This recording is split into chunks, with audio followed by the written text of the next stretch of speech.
Is the Lutheran Church breaking the Christian faith? Recently, Bishop Elizabeth Eaton discussed the nature of the Filioque clause and how the Lutheran Church will be removing the Filioque clause from the Nicene Creed. This was the same year the ELW was published with a footnote to the Nicene Creed acknowledging the later addition of the words "and the Son," and affirming the appropriateness of confessing the Creed without the Filioque. In 2024, the 2024 Common Statement on the Filioque presents us with an opportunity to move toward healing age-old divisions within Christ's Church, in light of our common affirmation that the Filioque is no longer church dividing. For those who are unfamiliar with the Nicene Creed, this comes from the Council of Nicaea in AD 325, when the early church was talking about the nature of Jesus Christ. They were specifically responding to Arianism, which was a 4th century heresy that originated with someone named Arius. Arius basically argued that the person of Jesus Christ was not equal with God the Father, but he was the first creation of God the Father. And so the Council of Nicaea convened in order to respond to his ideas. And in that council, they affirmed that Jesus Christ was homoousios, or of one substance, of the same substance or the same essence as the Father. And this became known, these statements became known as the Nicene Creed, which is one of the most famous creedal affirmations in the Christian faith. Later on, in AD 381, they held a second council in Constantinople, which further modified this creed. The Filioque clause refers to the Holy Spirit and the nature of the third person of the Trinity. Originally, the Nicene Creed affirmed that the Holy Spirit proceeds from the Father. The Filioque clause adds on to that phrasing and says that the Spirit proceeds from the Father and from the Son. This originally gained some local acceptance in 589 at the Council of Toledo and eventually was established in 1024 by the Pope himself. The Roman Catholic theologians saw that this was significant to the theology of the Trinity, but the Eastern theologians, specifically in what we know as the Orthodox Church now, saw this as stepping over authoritarian lines. They said that the Catholic Church was adding to an ecumenical creed without their permission. And along with a lot of other grievances, this caused the split of the Roman Catholic Church and the Eastern Orthodox Church in 1054, which is now known as the Great Schism. So this is interesting now that the Lutheran Church is saying that they are removing the Filioque clause, which remember was a Roman Catholic addition to the Creed, and they're going to remove that in order to try to foster some unity, some global unity in the Christian faith once again. While that sounds good on the surface, there's a lot of problems with doing that theologically. We must affirm that God is both one and three. The natural way of referring to this is that God is one being, or one in essence, or one substance, and he is three persons. Much of Trinitarian theology is dependent on a principle in philosophy called the indiscernibility of identicals. And that principle says that for any two entities to be identical to each other, they must share in every single property or attribute. So take these two baseballs, for instance. For these two baseballs to be identical to each other, they have to share in every single aspect of each other. They have to have every single property that the other one does. Now, obviously, these baseballs are two different baseballs because they don't share every property together.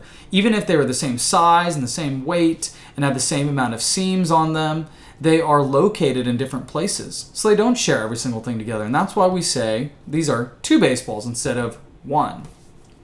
The Trinity kind of works like that because if we're going to say that the Father, the Son, and the Spirit are all one in being, what we're saying is that they all have to share in every single property. They all have to possess all of the same things of what it means to be God. The Father is loving, the Father is just, and so is the Son. The Son is loving, and the Son is just. Just as the Father is omniscient, so is the Spirit omniscient. It's really important to nail this down in order to affirm that we believe in one God. But if we're also saying that, we also want to be able to affirm that there are three distinct persons. If they all share in the same aspects of divinity, the problem seems to be that, well, how can there be three different persons if they all share the same properties and characteristics? I thought from the indiscernibility of identicals, that means that there's one. True, but the only way that they are distinguished from each other is in their relationships to each other. And this is where the Creed comes in. This is why we say that the Son is begotten of the Father. Begottenness just means origin or comes from. And this gets much more complicated, but what we're saying in the Trinity is that the Son eternally is from the Father, and that the Spirit is eternally from the Father as well.